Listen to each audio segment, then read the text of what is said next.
Bobby Schneck, How you doing there, big dog? welcome to the show, man. I'm jacked up to be here. Oh, that's great.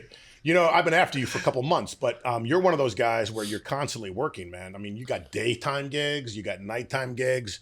You're gigging on Mondays, Tuesdays, Wednesdays. I mean, it's crazy. Yeah. But it's a blessing, right? It is until it isn't, and then you just realize you're beating yourself up a little too much. So the last couple of years, not this season, but the few years before that, I really just pushed it too hard. And I wasn't leaving any time for myself. So I'm backing off a little bit this season. That's cool. Yeah. But it's great to have a lot of work. It sure is. You know what I'm saying? Yeah. Because you're one of the better musicians in this area. We're going to talk about your history, but you're a pro bass player. You play 6-string guitar. You sing. Do you play drums too? No, yeah, it sounds like sneakers in a clothes dryer when I play drums. I gave it a try at one point. It just didn't. That's great. Wasn't my thing. Yeah. But hey, you know what? Some of the great things that you've done over the years, we're going to get into it. Cool. But first of all, again, thanks for coming on the show. My pleasure to be here. You're a local guy. Where are you from originally? Pennsylvania, just outside of Philadelphia. So does that make you an Eagles fan? Yeah, but I'm really a Flyers fan. I'm not much into football, so I do love hockey. Let me tell you something. I went to college in Philly, and I got to go to some of those Flyer games. Yeah. That was at the old place they played It's a at. Spectrum. And dude, these guys, it was a very violent, physical game and the people in the stands were fighting each other. Broad Street Bullies. Oh, man. right. 2 years in a row, Stanley Cup.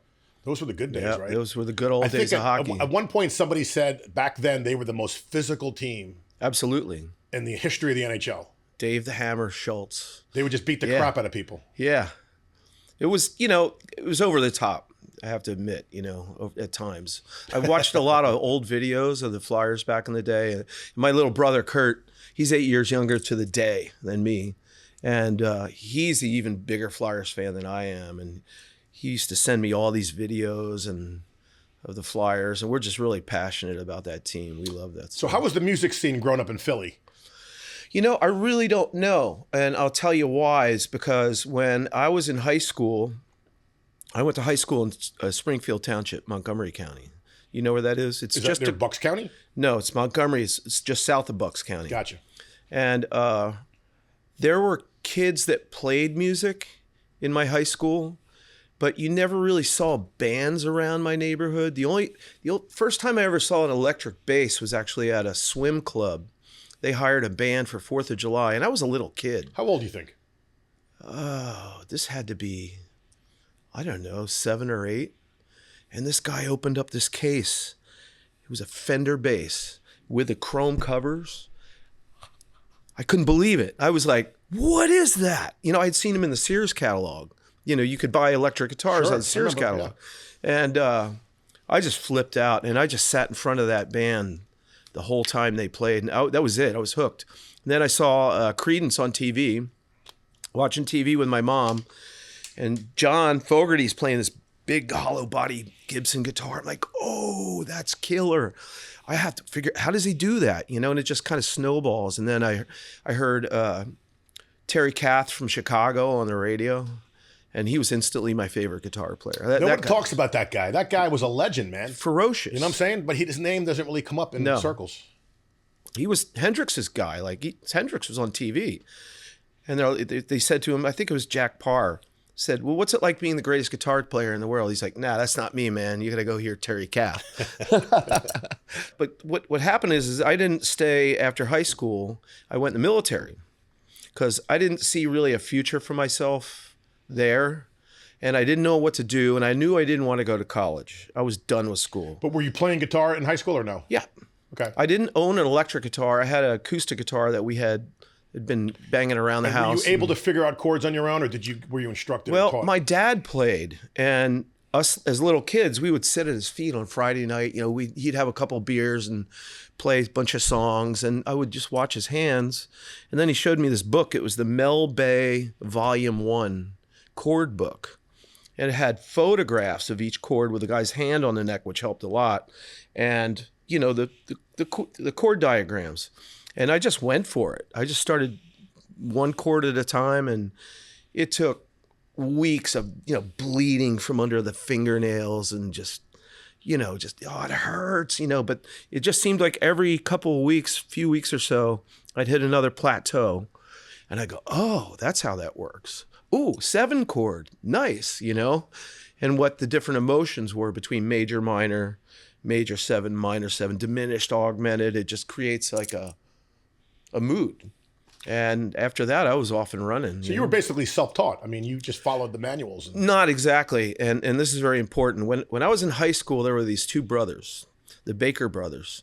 And one of them, Craig, I think was a year above me, and his brother Ben, I think was in my class or a year behind. And they were the hotshot musicians in the school. They were killer, and they had a couple of buddies that came and played with them as well. But they were so like eclectic and creative, but at the same time, they could just knock you over the head with hard rock. They would go from playing like Kraftwerk synth pop to doing Ted Nugent covers. And it was just never a dull moment in that house. And I actually used to cut school. We would all figure out, okay, we're all going to cut school this day and meet over at the house. And we'd sit around, drinking, smoking weed. It was great. Sure. It was so fun, man. And I got my education. Every once in a while, Ben would give me his Gibson SG with his big Standell amp. And he'd let me play a little bit. And I didn't know what to do with it. It had all this distortion. It was feeding back. And he showed me how to kind of get control of it and, use the volume knob. And so Ben was a big early influence on my playing because he could kind of do anything, Actually, Ben's here in Naples now. Come on. And we still haven't physically connected where we actually got together. That would be amazing. We've talked about it, yeah. Unfortunately, friends, Craig passed years back, but yeah, Ben's still a phenomenal musician, still plays. So Ben's got to come see you perform because I'm sure he'll be like, that's my boy, he'll say. I would love for that. I would love to catch up with him again. Yeah, he definitely helped me get my start. And then I went in the military because I really didn't have any direction, and I felt like I was just going to get in too much trouble if I hung around home. So I kind of by accident ran into a recruiter in high school. He says, come on in. And he kind of hooked me. I'm like, this is my chance. I can get out of here. I can go earn money and learn like 2, 3, 4 trades at the same time. That's what I did. So I stayed in for 4 years. 2 weeks after I got to my permanent base in North Dakota, I was in a working band, like every single weekend. Interesting. Working in a country rock bar just off base. And I sucked. I was terrible. I did not know how to play rhythm guitar. The singer played acoustic guitar, so that helped. So at a certain point, I think it was a bass player said, just try to stay out of his way with the rhythm. I was like, oh yeah, this already sounds better. I had figured out a lot of lead guitar before I knew how to play rhythm properly, which is backwards. So I did that, and then I got in a 11-piece soul review that was on the bass, and horns and everything. And there was an old guitar player named George in that band, and he hired me to play lead. I remember him my rhythm playing was still terrible. And he comes over to me, he goes, man, when we're playing a song, you just up there do your steps. Just turn your volume off. When it's time to play that rock and roll guitar, you turn your guitar up and go for it. So I was hired to do steps and sing a little backgrounds and play solos, and that was it. But I learned a lot, Sure. because George played rhythm guitar like Alan McKay, from Earth, Wind, and Fire. He was stunning, unbelievable. I was like, I'm missing the boat here. I got to figure this out. So I started learning more funk tunes, blues, R&B, and that helped a lot, So back then you were listening to a lot of records and you were probably trying to copy stuff. Huge. Oh yeah, that's all I did on my off time. If I wasn't gigging, I was in my room with my record player. And who were the favorite bands back then that appealed to you? So that was from 80 to 83. So I remember right when I got to Grand Forks, I was heavily into punk rock because it was very, very new. So I was buying a lot of punk rock records. I wasn't really learning a lot about playing electric guitar, except from Steve Jones, from the Sex Pistols. Attitude, pure attitude, solid, great tone. He's a solid player, basically playing Chuck Berry riffs, in the solos. But it helped me get my sort of aggressive thing together, being a more, in-your-face guitar player. And then I discovered Prince's second record. You know, I lived 20 miles from the nearest record store. So you had to get in your car at the air base, drive all the way downtown to Grand Forks and go to the record store. And we're talking vinyl still back then. Yeah, it was all vinyl, yeah. And one day I'm pawing through and I'm listening, like, I said to the guy, what's this Prince? Guy looks interesting. He put it on. I'm like, sold. Took it right home. So I started learning those tunes, you know, and I was really fascinated by the guitar. By the way, a lot of people don't also, Prince, his guitar playing was off the chain. Staggering. Amazing. And a lot of people don't know that because they know him as a pop singer and as a pop star. Yeah. But he's a rocker. He played all the instruments on those early records. It was incredible. It said on the back of the record, it said performed by Prince. That was it. He was the guy. He played every instrument. I was like, wow. So that was a big influence. So I started getting into a lot of the Minneapolis funk bands, like The Time, The System. They were cool. It was two guys. And then I started slowly getting into more metal, like, you know, the first Ozzy record had come out. And I heard that. I was like, what's this guitar player? I mean, it was Randy Rhoads, of course. And then, what was the second record called again? With Over the Mountain. Diary of a Madman. So I started dissecting that record. And, you know, then the new wave of British heavy metal was coming around. A lot of those bands like Trouble and Exciter and Tigers of Pantang with John Sykes. So I was learning a lot of different styles all at once. And I was learning how to play country tunes with the band because that's what we had to play at the bar. So it was like everything at once in, you know, a couple of years. Do you think that you were gifted, that you could pick it up and that like you were probably like, came easier to you than maybe some other people? I think it came easier to me because of my parents. I give them credit for that because my dad was a trumpet player. He played some guitar for us. And my mom and I were always in the kitchen hanging out, listening to the radio. And we liked to listen to the same radio station all the time. And I loved all the music she listened to. And a lot of it was stuff that, you know, I'll still put up. It was a lot of Glenn Campbell. Even Yes was on the radio at that time. Fragile. And I remember I was 10, I think. And my two favorite artists were Glenn Campbell and Yes. And I'd only heard them on the radio. And my mom said to me, I'm going to take you to the mall and I'm going to buy you your first album. Which one do you want? You want Glenn Campbell or Yes? And I had to think about it for a couple days. I'm like, this is an important decision. I can't afford to buy my own records. I'm only 10 years old. Well, I went with Yes. And on one hand, I'm glad I did. I wish I had gotten both records because I would have learned more from Glenn Campbell about guitar than anybody. Yeah, completely. I mean, but Steve Howe, I mean, I wore that record out. Steve Howe, the guitar player in Yes, was all over the place stylistically. He played nylon string, played a lot of acoustic guitar and just blistering lead guitar like I'd never heard. So that was big. And then I got into the Edgar Winter Group, Steve Miller Band, a bunch of other stuff. And that led me to Johnny Winter, Rick Derringer, another two heroes of mine. And it just kind of snowballed from there. So blues-based guys. Yeah. What about the Clapton and the Beck? I was never much into Clapton. For whatever reason, I'm not sure. I loved Hendrix. I loved it was super soulful and funky, but he would go to that, you know, he'd go to Jupiter with his guitar, with the fuzz and, you know, the univibe, and, you know, it was just unbelievable. Yeah, he was doing things at that point in time that never been seen. Never been seen, and like guys like McCartney and Eric Clapton and those guys would go see him. Because wasn't he based in London for a time, Jimi Hendrix? Yeah, and Pete Townsend, and they would shake their head saying, "I can't believe what we're seeing." Yeah. He was a freak of nature, and I'm still fascinated by Jimmy and watch old videos, and it's like I listen to it all the time. He was in a class of his own. Absolutely, he was an innovator. Many years later, I had a chance to see Stevie Ray Vaughan when he was first starting out. Yeah, and he was coming up from Texas, and he was doing a lot of shows in the New York area. He was like on a tour, and I was impressed. Those first two albums. I couldn't believe a human being could play like that. He just had so much command, so much strength in his hands and his arms. Playing 13 to 56, really heavy strings. Yeah. So, man. What's your thoughts on the whole Eddie Van Halen thing? Like, were you mesmerized or blown away? This is a really funny story. I remember exactly when and where I was standing and who I heard it from.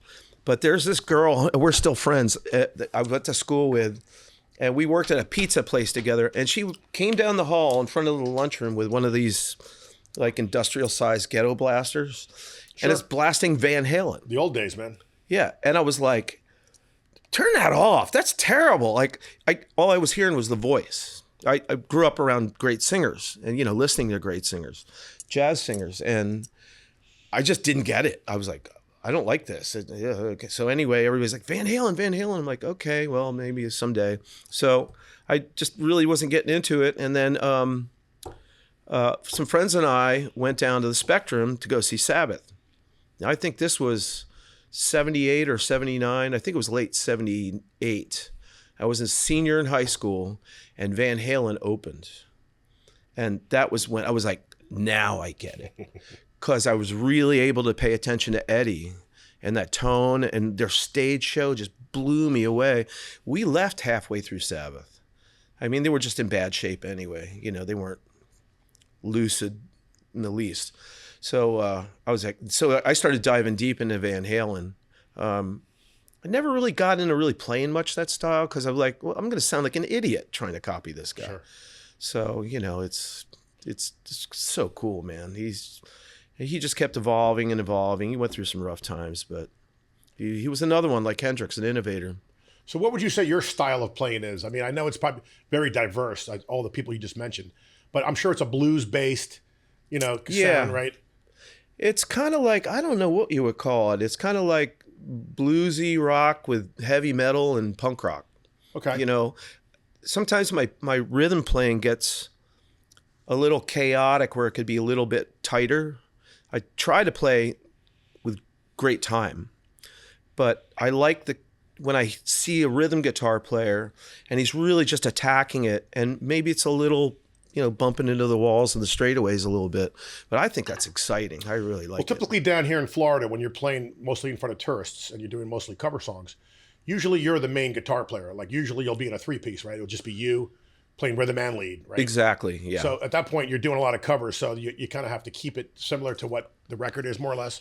But do you try to put your little Bobby flair in there, maybe some Bobby Schneck style? My band, Shaky Pudding, I send Steve Camilleri and Brian Hayes the songs that I think I can do, that I can play and sing well at the same time. It's not always easy to do on some songs. Sure. And they go, oh, these are cool, or they'll make other suggestions, and I'll listen to them and go, I'm not going to be able to hit that, or yeah, let's do that. And we show up at the gig, and they crush it every time. They absolutely crush it. They're great musicians. They're great musicians, and their instruments sound perfect. I mean, Brian's bass sound, it sounds like it kind of has to wake up in the morning and blow its nose. It's like sounds wet and like full, and it's just big. It's just big and wet sounding. Is he just basically going direct into the cabinet, or does he have a bunch of effect pedals? He has an amp, but he's got some effects he uses, some compression. So I'd love to talk to him one day about that, because I'm always looking for the best tone I can get. Really, you got to come hear it sometime, man. It's the one time I saw Shaky Pudding, what I loved about you guys is that your set list was so diverse, man. Yeah. You played AC/DC, then you did an obscure Skynyrd song. I don't think we played, if we did AC/DC, it was a one-off. Oh yeah, we do some, we like to do some obscure stuff, like we do a Deep Purple song from Machine Head called Maybe I'm a Leo, and people love that song. They go, I remember that song. That's cool. So we don't always go for the big hits as they were. We'll pick something that's a little more off the beaten path, because nobody, you just don't hear anybody playing it. So how did you then go from that particular time period to then getting involved with Aerosmith and the Los Angeles scene and all that great stuff? So, well, when I got out, when I was in the military, I had a job offer come in from a company in St. Louis, Missouri that built guitar amplifiers and PA systems. And the job was for working in the service department, because I got tons of electronics training in the military. I also ended up taking part in a lot of the R&D stuff, new product development. So the engineers, they talk to us like, what do you want? Like, there was a bunch of guitar players worked in the factory, and give us some ideas. What would you like to see? And we'd come up with ideas for different, circuit designs and, features and whatnot. And they'd come up with these prototypes, and they'd let us take them to gigs. These were like breadboards with parts plugged into them. They didn't travel well. You had to put on the front seat of your car; it would break. And so we'd go back, and then the quality and the sound of these there were crate amps. They were all solid state. So some players won't use solid state amps. I particularly avoid them, but these were sounding really good. And so for the viewers at home, solid state versus tube. Yeah, basically the guitar sound is amplified using transistors and integrated circuits.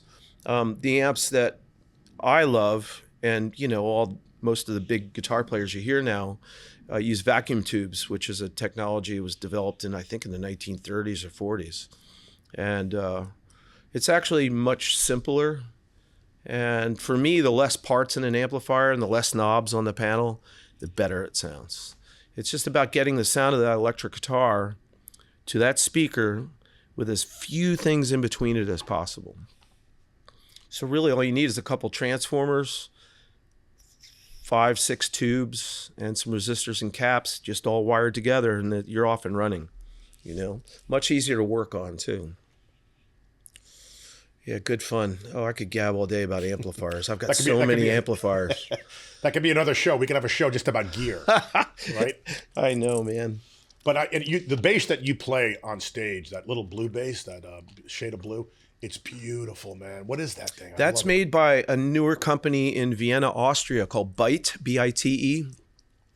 And I think it's bytebass.com. And I believe the story is that there's these 4 guys in Austria, and I think a few of them were like investment bankers or something, and they were musicians, and they just hated what they did for a living. They had made millions of dollars, and they were like, well, let's just build bass guitars for the rest of our lives, and that's what they're doing. So they reached out to me about that bass a few years ago, and they said, hey, we understand, they sent me an email, we understand you're the bass technician for Tom Hamilton of Aerosmith. And I wrote back, I'm like, well, I'm retired from touring now. I'm just full-time in Florida playing music, but here's his new tech's name, email address, phone number, best of luck, thank you. Well, they emailed me a week later. They said, we looked at your resume, we want to make you a bass. So I just picked out something very simple. I could have picked a million features. I didn't want any of that. And that cool color too. It's like not seafoam green. What is that? It's not sonic blue either. Yeah, but it's close to the seafoam. I picked it off the RGB scale, which you know what that is, the red green scale. Right. It's a numbered. It's a beautiful shade. It's very unique. It's really, I kept going through and like changing numbers, and it was like, oh, that's it. It was awesome. I love that bass. I started playing the P bass a little bit more recently. Oh yeah, that one, and you probably own a lot of guitars, I would assume.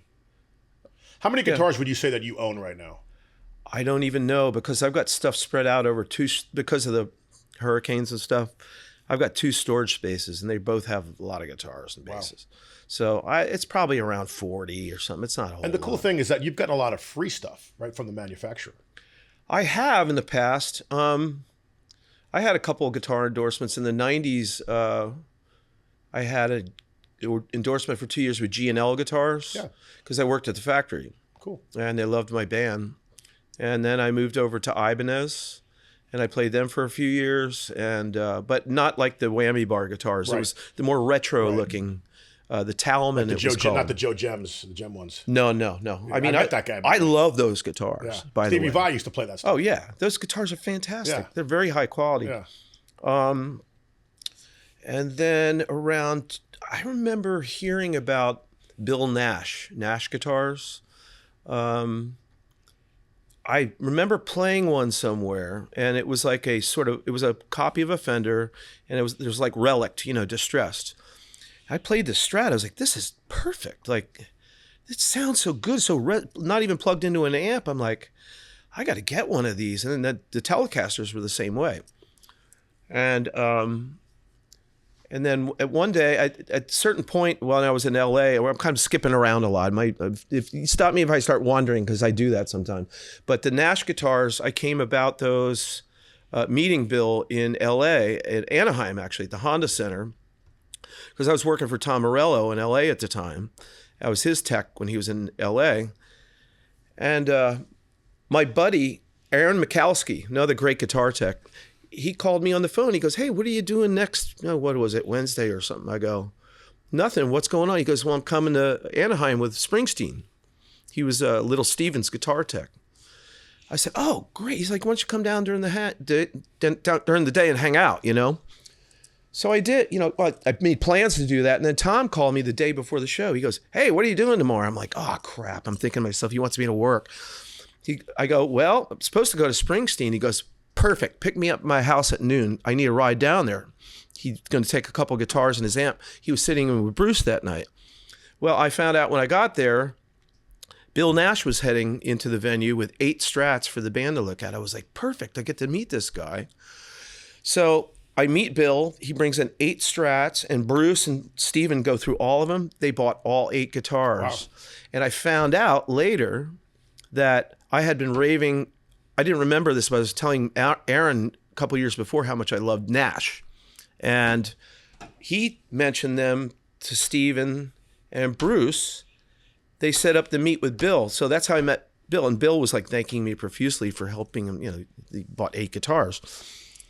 So at the end of the day, he goes, hey, give me your email address. I want to send you something. So I was like, oh, yeah, here it is. And, you know, and exchange numbers.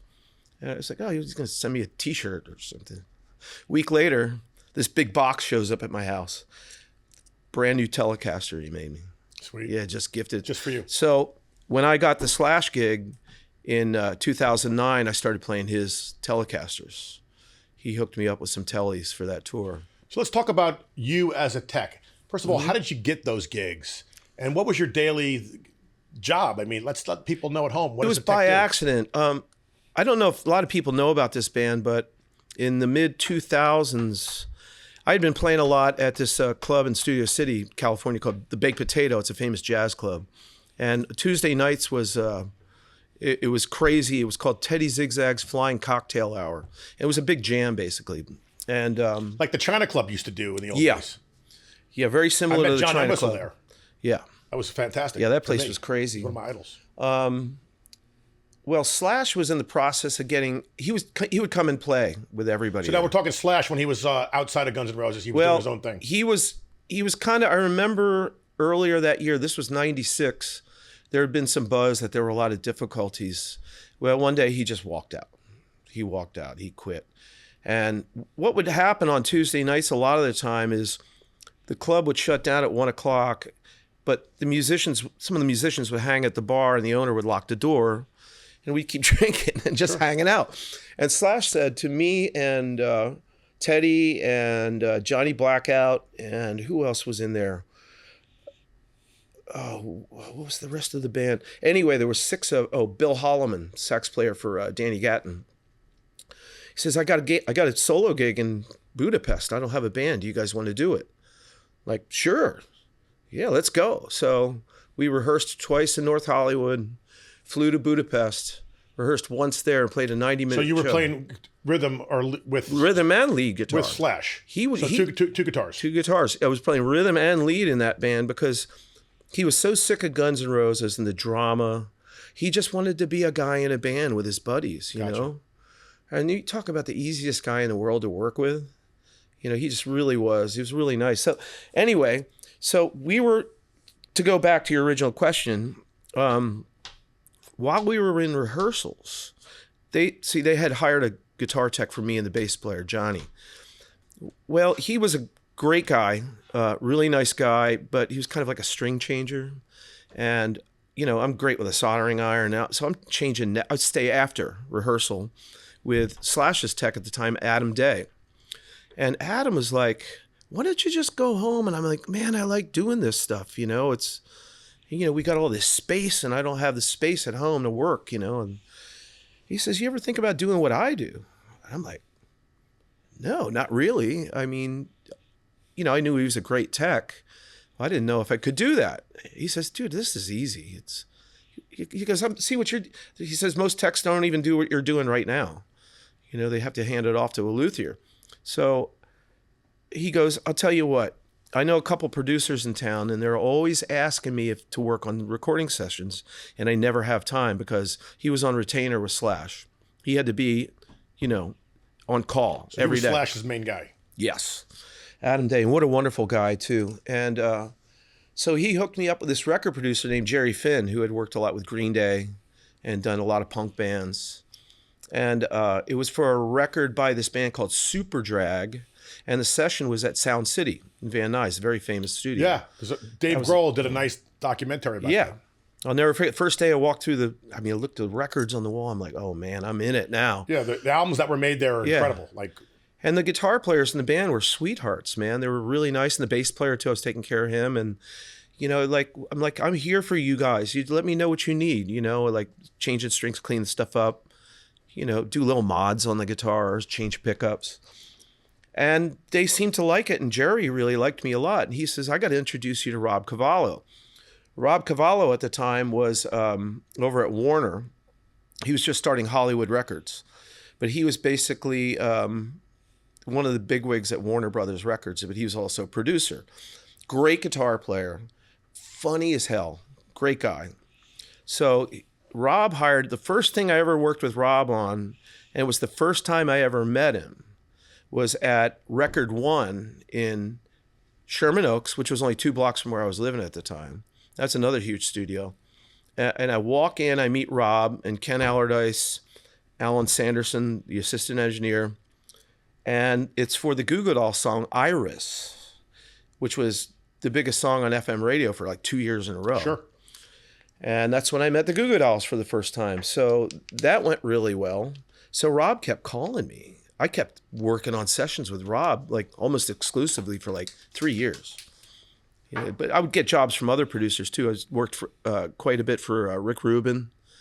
I did a record with Brendan O'Brien, who I just love. That was Audio Slave record. And about around that time too, I started working with Weezer a lot, which was killer. Huge Weezer fan. So basically, these bands are all coming in the studio. Yeah. And you're the guy on site helping them with the production and getting these records made. Specifically just making sure the guitars and basses But you're not touring. You're not leaving. You're not touring yet. You're just working there. No, I didn't really need to tour at the time. And because I had so much work in town, it paid really well. And the perks were amazing. Studio owners always have free sports tickets. So I was getting a lot of tickets to LA Kings games, that worked out nice. But it was a great job. And I love being in a recording studio and, the process. And I learned how to produce records from those guys. I never ended up doing any of that. But all that started to come to an end when Pro Tools was invented. And people started making records in their bathroom for like a couple $100. Eventually, that's what ended up happening. So the budgets plummeted. There was no money for guys like me. The bands had to take care of their own stuff, or hire somebody on their own because the label wasn't going to pay for it. So I started going on the road more. And some of the I started touring with Weezer. I did a Poison tour. I worked for a couple of years for Fiona Apple. Did you enjoy the tours back then? Like, was it fun or was it like just boring? In the States, it was always really fun. I had a lot of fun in South America. I think it's a fascinating place. I loved it there. Japan is my favorite, absolute favorite. I've been to Japan 19 separate trips. And it's like another planet over there. It's great people over there, and the food is out of this world. But there's some places that you would, as a production guy, would rather never go to again if you're going to be on a tour. And so, some of the some of the Asian countries, like Indonesia and even Italy. Like, it was really tough doing gigs in Italy because the stages, power was bad. How many countries would you say you've been through? I have no idea. I just found all of my passports in one place at the same time for the first time in years. Because I've been in and out of my storage so much because of the hurricanes. So I've got to go back and figure that out. But gosh, it's got to be. You've seen the world, bro. Think about it. Yeah, I've been all over. It's if there was a gig there, I've probably been there. What were some of your favorite tours, though? What were some of the highlights of your touring days? I always enjoyed Aerosmith. Always enjoyed Aerosmith a lot. How were the guys? They were cool to hang with? They were very tough, and they could be tough on their crew. Very tough. I ran into very few problems. I didn't have any problems. The only thing is I had 2 big blow-ups with Tyler. And I love the guy, you know. Is this drinking Styler or sober? I don't want to discuss any of that. Okay. Just out of respect. Sure. And I probably signed an NDA somewhere along the line. Got to watch my pocketbook. But you know, we had a couple run-ins, you know, up in the studio up in Boston, you know, and where it got, you know, very serious. But after that second one, never had a problem again. Cool. Never had a problem. You know, it's a tough business and people get emotional. And the stress and anxiety. And they don't want to take an ounce of crap from anybody else, you know, yeah. Even if they're in your band. And sometimes things happen, man. You got to figure out a way to make it work, you know?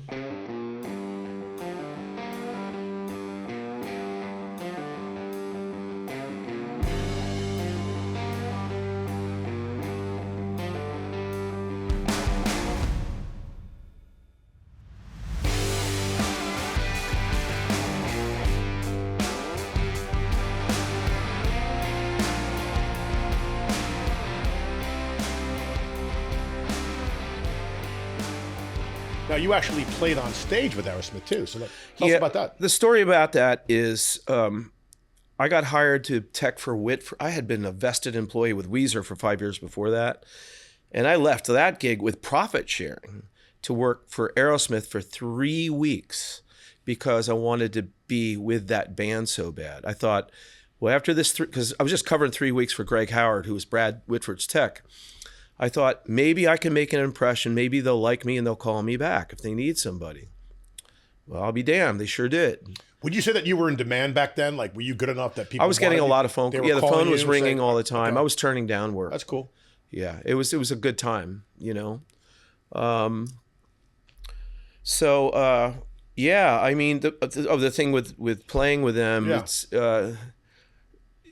you know, sadly, it was born out of a very unfortunate situation. What happened was, I don't know how far I should get into this, but it was the Friday before Memorial Day weekend in 2009. Band was rehearsing. They sounded like a freight train in that little room. They were just so good. And at the end of the day, Tyler goes, I want everybody to take the next 3 days off. But on Sunday, I want everybody at my house for a barbecue. Great. I'll be there, you know?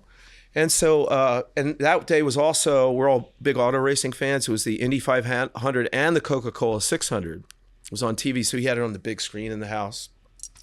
And we barbecued all day. And Brad came to the barbecue, and he didn't look well. Like, he looked a little pale. He's like, yeah, man, I bumped my head yesterday getting in a sports car. He was like test driving a sports car or something. You know, you bump your head, go on with the day, but it seemed to be bothering him. You know, he had a bad headache. Well, later that night, we were jamming back at the hotel until like midnight, and his wife called. I said, I'm going to go. Yeah, see you later. Call me tomorrow. He never called me. And he didn't show up at the studio on Monday until really late. And he was like, I can't see, I can't feel was it a any concussion, you think? He had a brain bleed, an aneurysm. And it was slowly putting pressure on his brain. And it was bad. It was like we were all really scared, you know, because they took him in the hospital. They had to open him up. It was just bad, man. You know, it was really stressful. We didn't know what was going to happen. But I remember the day it happened, Joe had been there at the studio. Not the day it happened. It was the day that he got taken to the hospital. The band was trying to rehearse without him. And then Joe had to go home. He had an emergency. So their band's still playing with just keyboards and bass, and it sounded like, you know, Lawrence Welk. So they pointed at me, hey, pick, you know, the songs, pick that guitar up. And so I did. I just started playing. And the next day, Joe came, and they had me play Brad's parts, you know. Now, did you already know Brad's parts because you were there? I had been standing next to him for 3 years, Yeah. you know, every show. Right. And I had learned how to play off those records. Not so much the 90s ones, but all the early records. But does a tech have to know the songs? Because, like, is it common for a tech to, like ZZ Top, I think, the bass player? Yeah, Elwood was Billy's tech for years. Yeah. So that has happened where a tech would then step in. Oh, absolutely. El was as good a musician as anybody I know. Like, he's fantastic. I never knew him as a bass player. I knew him as a guitar player. So how long did you play with Aerosmith then? I think it was only 7 shows. Okay. It should have been more, but there was a show, I think Foxwoods or something, where Tyler tore a muscle in his leg. And we basically went from one city to the next in the bus. And, it's another day off. Yep, it's another day off. This went on for 2 weeks. So I missed a whole bunch of playing them. Did you have fun though when you were playing? I mean, was it cool? Like, holy shit, I'm playing in Aerosmith right now? Not until we got to Boston. Boston was the 3rd show. The first 2 shows, I was just really afraid for Brad. Everybody was. And then it was the day, I remember getting off the bus in Boston, and I went to the production office. They said, Brad's like up and walking around. He's going to be fine, you know? They said, I was like, oh, thank God. I don't think I would, if it had gotten worse, I don't think I would have been able to do it. I think everybody would have just gone home anyway. He was a nice guy and you guys were all friends. Just such a nice guy. He's just really funny and loves to talk. He'll spend an hour talking about pickups, you know, like just going on. He loves guitars. So it's not the way you want to get a gig. Right. It was very stressful at first. Sure. But Boston, I was able to relax. You know, okay, now I can spread out. I can actually smile during the gig instead of, worrying and shit. It was like, wasn't that, it's just, like I said, unfortunate situation, but, somebody had to do it and they picked me. So good for me, Right. But at the same time, does the little kid come out of you a little bit when you're actually up on stage with Aerosmith? And like, or was it maybe not for you because you're so used to playing with high-end talent? That was it still like new and exciting? Like, were you giddy I was pretty directly focused on what was going on because that band can take a left turn at any moment and you have to be kind of ready for anything. Sometimes the arrangements would go sideways a bit and, I had to be ready for that. But for the most part, I just stayed back with Tom Hamilton, Joey Kramer, just hung back. If I had to go to my mic, I'd go to my mic and then kind of pull back. I just didn't want to be the guy out there, showboating, throwing shapes, because that's Brad's gig, So, after that 7th show, he came back and I went back to being his tech. It was great. Good. Yeah. What other bands have you played with or toured with? Well, besides Aerosmith, I went back out with Slash in 2010, 2011, but he wanted everybody in that band in Los Angeles.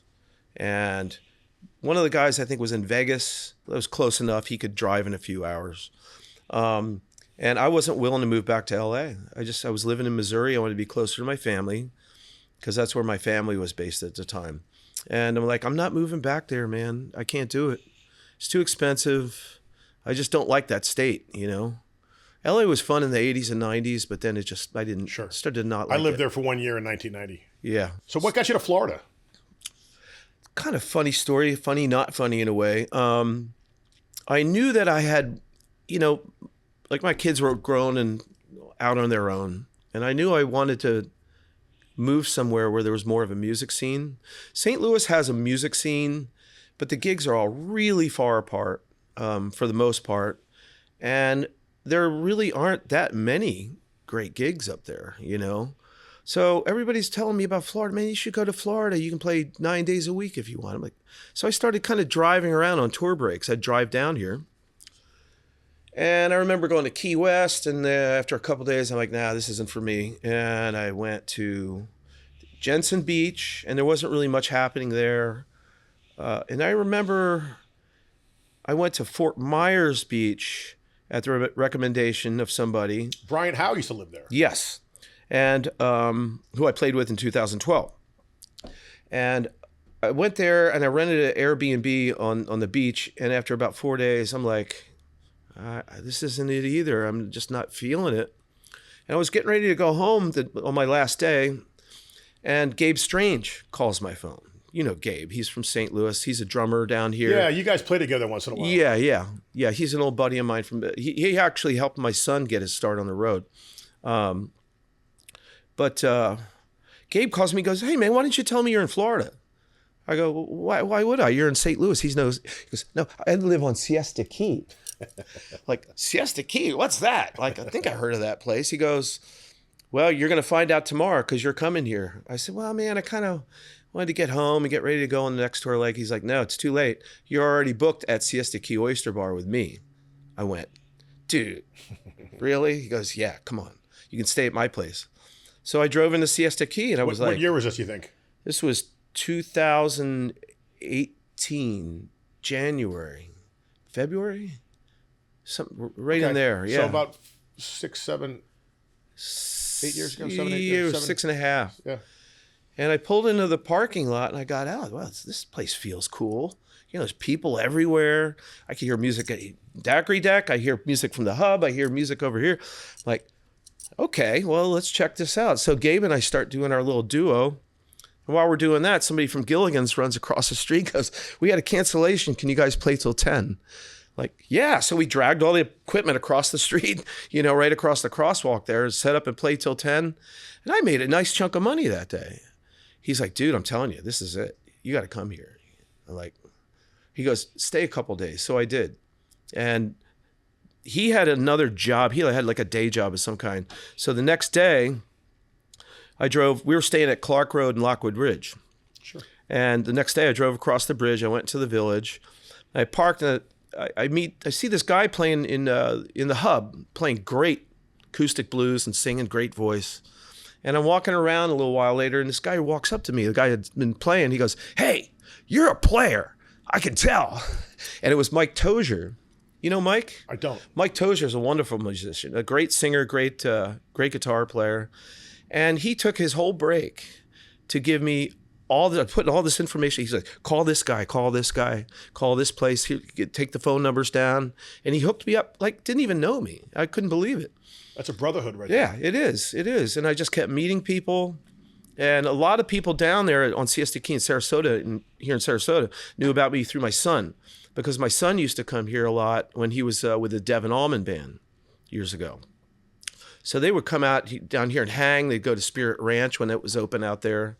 And he met a lot of people down here and thought, "Oh, you're Bobby Jr.'s dad." Yeah, cool. So, you know, they knew about my history with touring and, you know, stuff like that. So it was really easy for me to get gigs when I moved here, you know. Actually, before I moved here, I would just come and visit on tour breaks because I really didn't So were you doing a lot of solo acts?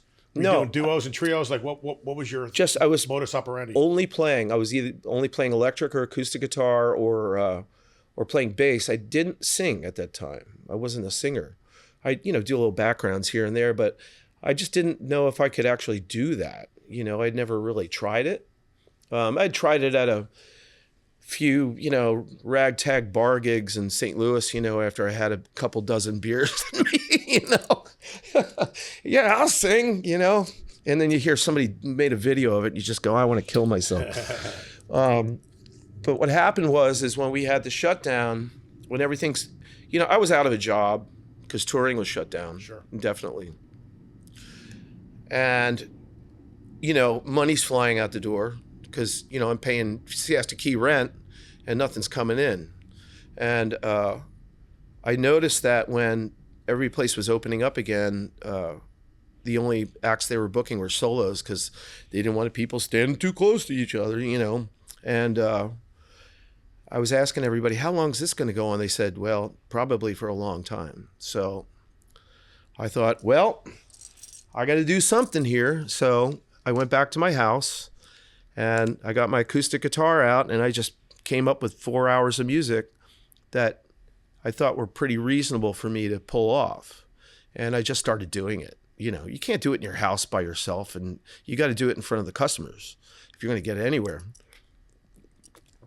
But so I got my first one was at Scob, and it was terrifying. Like I was a mess. And then Captain Kurtz, that one was worse. Like it was raining, and it was that little tiny So Bimini was stage. it just that you were just nervous? I was. I didn't have obviously no you could sing, confidence. but obviously you could sing. You just didn't have any confidence, like you said. Zero, absolutely zero. I just beat the crap out of myself because I knew I sounded bad. You know, a couple of people said, "No, man, it sounds pretty good," and I would wonder what they were really thinking when they walked away. But I just, you know, after the second gig, I was, man, I don't know if I can keep doing this. Like, this is killing me. I hate it, you know. But You think you psyched yourself out though? You were like, I did. You know, it's like your brain is the worst enemy in your body. Right. And, you know, people were giving me some encouragement, and then you just have to keep doing it and, you know, try this kind of tea. Al Donati, Nick LaValle, Marcel Almanzor, all these great singers in town were giving me advice and helping me and, you know, boosting my spirits. And I had more gigs booked. I had to do them. I'm like, well, it's now or never. So the third gig was better. The next one was better, and it just kept getting better and better and better. Then you find your voice, right? And about found it. a few months after I started, I remember I did New Year's Eve at Captain Kurt's with Nick and Devin Starr. And we each did a solo set before we did the full band. And my solo set went really well. I was just like, I think I'm going to be okay. And so I just started booking myself like mad. Just like I knew I was going to get better at it as I kept doing it. You know, it's like anything else. The more you do it, the better you get. Can you do doubles, man, or do you have to give your voice a rest? I do doubles regularly. Yeah, and you can. I don't always have to be the main singer when I do doubles. Like when I do Saturday afternoons at Gilligan's, Al Donati's the primary singer, but I do a lot of background vocals with him. Using a monitor, inner ears. What do you do? Yeah, I like using a nice loud wedge. Yeah. I don't use in ears. I like to hear the room. I like to hear the people talking and like, you know, and sure. Because if somebody's trying to ask you for a request or which they do a lot here. Yeah, you got to take your ears out. I just kind of feel cut off. What about set list? Do you follow a set list, or you kind of just have a game plan? And for solos, no. I just look at the room, and I like for solo gigs. I mean, some of them are restaurants, you know, where we call this wallpaper gigs, where you're kind of in the corner and you're just providing quiet background music. You know, we call them menu venues. Menu venues, that's good. But I have like, I don't know, 500 songs in my iPad, and I just, you know, my formula is, this is a good one to use, everybody, this works, is look around the room and try to guess the average age of everybody that's there, and then go do the math and figure out what year those people graduated from high school. And you do songs from that year as much as you can. So 80s is safe to say. A lot of people. Yeah, and it's because that's the senior year in high school is where a lot of people's most special memories were made. Man. And you were doing a lot of things for the very first time too. From 79 to 83, right? Those were like the golden years of. Yeah, most people around depends. Here. I mean, I play music that people really love, and like, I remember when I heard that in the '60s. I'm going, wow. That's the next question: is what kind of requests are you getting? Like, are you getting a lot of like Jimmy Buffett, Skinner? It's all over the place. All over the place. You know, like, are you able to accommodate them? Most of the what's time. What's your policy on that? The thing is like, you know, through the miracles of technology, I can put up lyrics to any song as long as it's published online. I got really good at, because my ear training has gone really well in my life, is if I've never played a song, but I can hear it in my head, I can just go ahead and play it. You know, I'll probably screw up some of it, but most people don't notice. Did you say you have perfect pitch? So Rivers Cuomo gave me that test. He's the singer for Weezer. He said, I want you to go out into the... out in the studio, you stand on that side of the room, and I'm going to hit keys on the piano. You tell me the notes. And he did it was all over the place. I think I got one wrong, you know? That's great. He says, it's close. He says, I don't think you have perfect pitch, but it's pretty close. Yeah, right. So do you also download chords as well? So for an example, if there's a song you didn't know, you would download the chords? I don't even bother. Say for instance, like I'm the rented guitar player for a band, right? And well, let's talk about Derek St. Holmes. Oh, yeah. Because you had to learn his material. Yeah, that was bass. You know, I'm not playing a lot of chords on it, but just to get back to the chord thing really quick, if I can't figure it out on my own, like there's, you know, Kettle of Fish, I mean, we're playing Steely Dan tunes, you know. I'll find like a Tim Pierce video or somebody that knows the song perfectly, and they'll say, no, it's this chord, or like Rick Beato. He's a great YouTube guy. Oh, I love Rick Beato. He's great. So I actually learned how to play Josie from Rick Beato. I just saw Kettle and they played Josie yesterday or 2 days ago. Yeah. Polychords. Lots of polychords. Dana Lawrence is going to be on the show soon. So that's I forgot to mention Dana. I got a text very early in my time here. Gabe is good friends with Dana Lawrence, as well as some other people I had met, and they had been telling him about me. So I get a text one day, hey, this is Dana Lawrence. I'd never met the guy in my life. He said, I want to get your number, and he gave me some like booking agent names, venue names, call this guy, same thing Tozier did, which was extremely kind of him. I didn't know me, and so I thank him for that. And then I, end up playing in his band, which was a thrill because some of the top, the guys in that band are assassins. Chris Gerton, unbelievable musician, and Thorson Moore on guitar, who's staggeringly good. So Pat, I go see those two play together as much as I can because I can get a bass lesson and a guitar lesson at the same time. Well, Dana's a great player, and he surrounds himself with great musicians. Yeah, that's why Kettle's always good, and he always has work. I mean, that guy's working just as hard as you are. 7 days, he's doing single stuff, solo stuff. He's doing the trio, with the two brothers. That's the Celtic music, the Irish music, Prodigal Sons. The McNulty's. Yeah, McNulty brothers are both great players. And Tommy's in the Verge, which is my favorite classic rock band. Yeah, John McNulty. Yeah, Johnny. Yeah, but Tom McNulty. Is it Tom? It's Tommy McKnight. McKnight, that's right, yeah. And then there's John McNulty. Yeah. So Johnny and Tommy, they both lived in Norwalk, Connecticut, and they found themselves down here and they formed the Verge. Right. And it's one of my favorite classic rock bands down here, man. They're from Connecticut. Yes, they both are. Yeah. Right on. Those are some great guys too in that band. Well, nice. Just to summarize, I mean, look. We're blessed to be down here. Yes. The weather's fantastic. It's the greatest beach in the freaking world. Number 4 in the world, just rated. Yeah.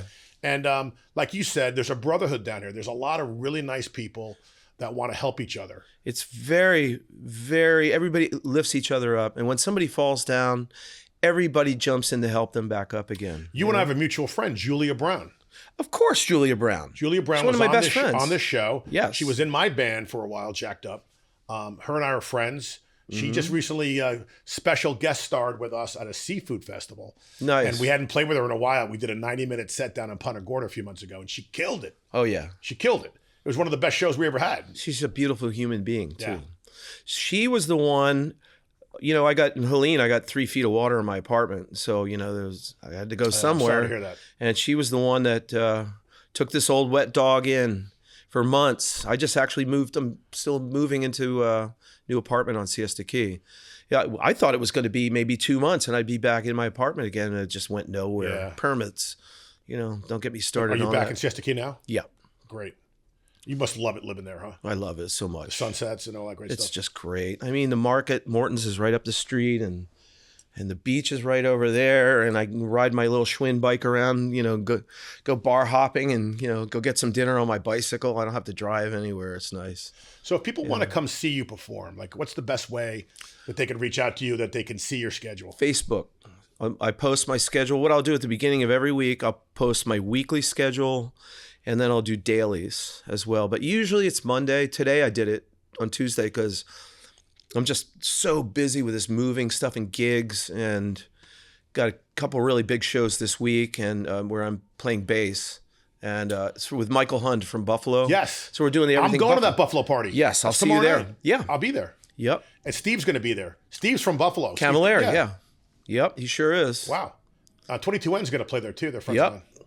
So how did you get the gig? So like you're a very good bass player as well. How did you get the gig with Derek St. Holmes? Like how'd that work? I met Derek through Aerosmith, and I remember exactly the day. It was the day that Brad Whitford came back to the tour in 2009, where I'd been playing. And I think maybe Derek drove him there, or they came together, though. And I think it was maybe Nashville, because Derek lives in Nashville. And I sat around with the two of them in Brad's dressing room for a while, and basically just Brad wanted to know how everything had been going. He wanted to hear it from me, because sometimes oh, everything's fine. And then you find out it's really not. So, but Derek was fantastic. I loved talking with him. He's just a really affable, nice So for guy. people at home, Derek played with Ted Nugent for many, many years. He wrote all those classic songs with Ted. Yeah. Wrote all the lyrics. He wrote Hey Baby when he was 16. I love Hey Baby. Yep. That's one of my favorite songs. You never hear it on the radio, but it's a great song. But I wasn't super familiar with his solo material or some of the Whitford St. Holmes. Whitford St. Holmes is a band that he had with Brad Whitford in the 80s when Whitford, took off from Aerosmith for a little while. But all that Nugent stuff, I already knew it. So the bottom line, when he goes out and tours, like just recently at Big Top Live, he plays the Nugent songs and sings them. He does those. He does his solo material and Whitford St. Holmes and maybe like a random cover. Okay. Did he do Stranglehold by chance? Yes. People must have went apeshit. Yeah, they sure did. It was great. It was so funny. Derek sent us a set list, right? And it didn't have any particular version. So Steve and I were like, for weeks, we were like, which version? So we started asking little questions to Derek and we were getting, we had a chance to go over stuff we had a long sound check. So anyway, Derek made a set list, all the songs in order. So I had like little notes and cheat sheets on the drum riser, like in order, like if I was going to, blow a fart in the middle of a song and forget something, I could refer to it, go, okay. We did the first 3 songs on the set list, and then the set list went right out the window. It was like, uh-oh, oh God, okay, forget everything. Just trust yourself. But you had fun, and you probably had a few beers too, right? At the same time. Big Top Brew Company beers, indeed.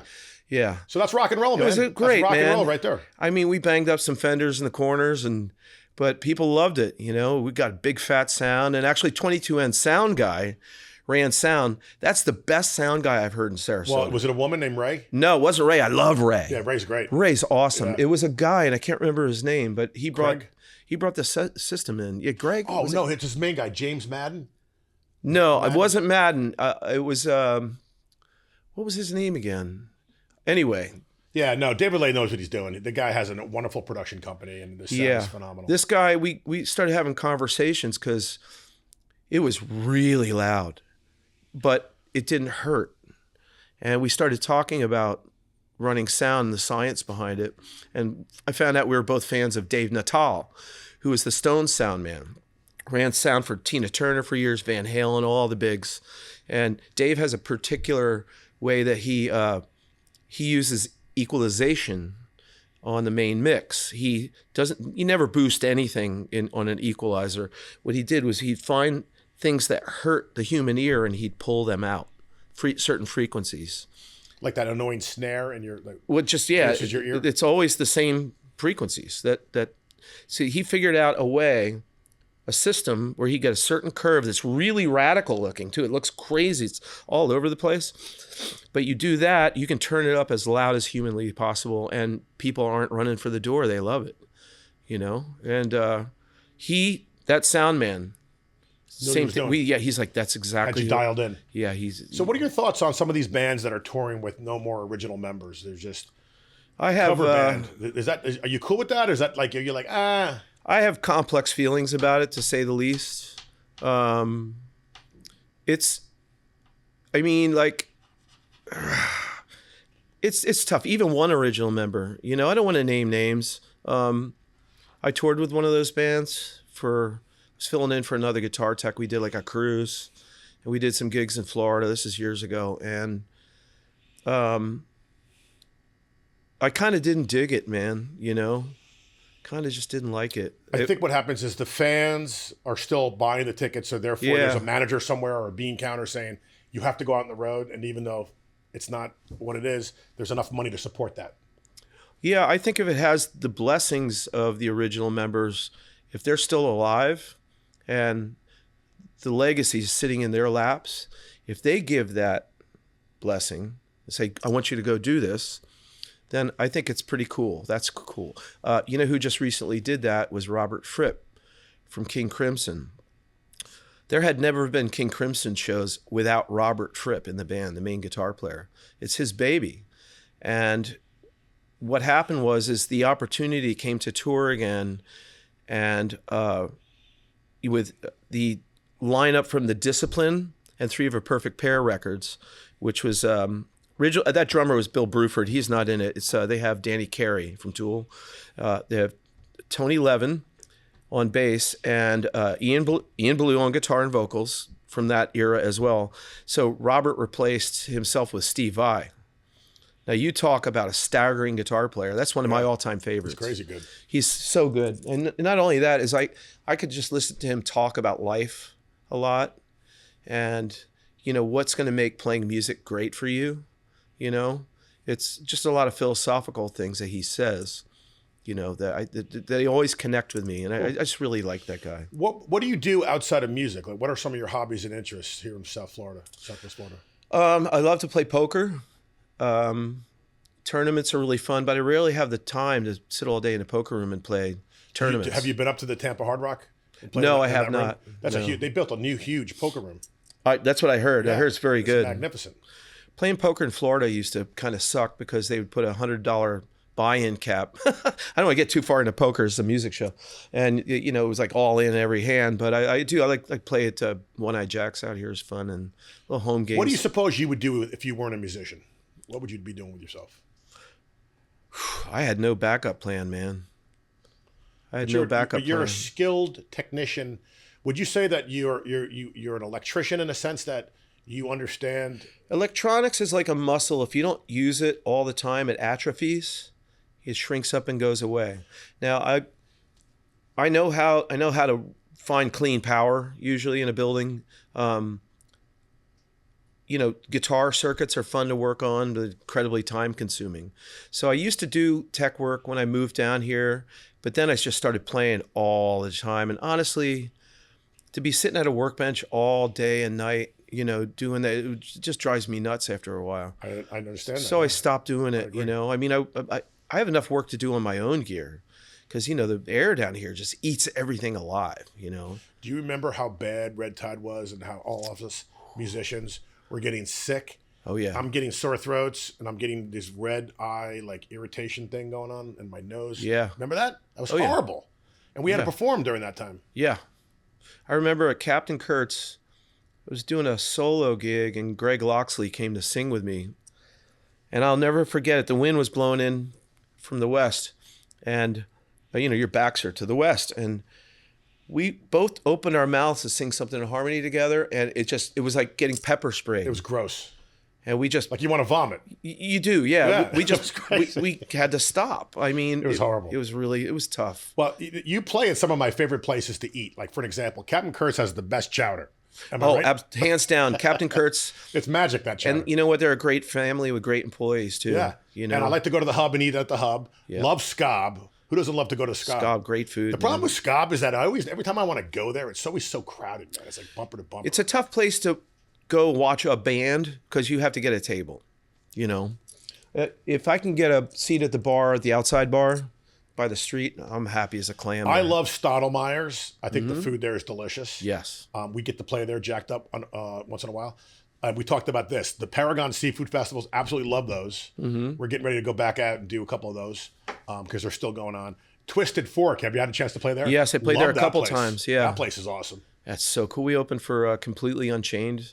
Oh, there. Man, I love those guys. And then we did, who was that with again? Oh, that was with Chris Gerton and Pat McDonald from Kettle. It was the three of us. We did like a little power trio, and Chris sings as well. Yeah, he does. He plays trumpet too. Yeah, trombone as well. Yeah, and but that place was great. I think my favorite food out of places I play at is hands down Pop's Sunset Grill. You know what's funny? I know you play there a lot, and sometimes you're there like 10 in the morning or something crazy, right? 9. Yeah, every other Saturday. They have 9. like breakfast and they have live music. That's interesting. They build a whole nother kitchen. I got to be honest with you, I've never been in that place, man. You got to go. It's like what kind of food is it like? Is it like a Florida seafoody kind of like? It's a lot of seafood. You know, you can get burgers.